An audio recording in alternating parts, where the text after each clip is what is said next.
Helicopter দুর্ঘটনায় ইরানের president ও পররাষ্ট্রমন্ত্রী সহ ৯ আরোহী মৃত্যুর ঘটনায় তোলপাড় গোটা বিশ্ব। এ ঘটনায় শোক জানিয়েছেন রাশিয়ার প্রেসিডেন্ট ভ্লাদিমির পুতিন, চীনের প্রেসিডেন্ট শি জিনপিং, তুরস্কের প্রেসিডেন্ট রিসেপ তাইফ এরদোয়ান, ভারতের প্রধানমন্ত্রী নরেন্দ্র মোদী, পাকিস্তানের প্রধানমন্ত্রী শাহবাজ শরীফ ও ভেনেজুয়েলার প্রেসিডেন্ট নিকোলাস মাদুরো সহ অনেকে। রাইসির মৃত্যু অপূরণীয় ক্ষতি মন্তব্য করে শোক বার্তায় তাকে একজন অসামান্য রাজনীতিবিদ হিসেবে বর্ণনা করেন রুশ প্রেসিডেন্ট। রাইসির মর্মান্তিক মৃত্যু ইরানের জনগণের জন্য বড় ক্ষতি বলে জানান চীনের প্রেসিডেন্ট।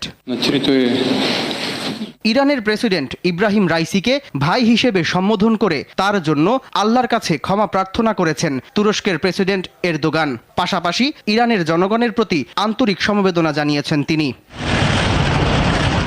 রাইসের মৃত্যুতে গভীরভাবে শোকাহত ও মর্মাহত ভারতের প্রধানমন্ত্রী নরেন্দ্র মোদী। সামাজিক যোগাযোগ মাধ্যম এক্সে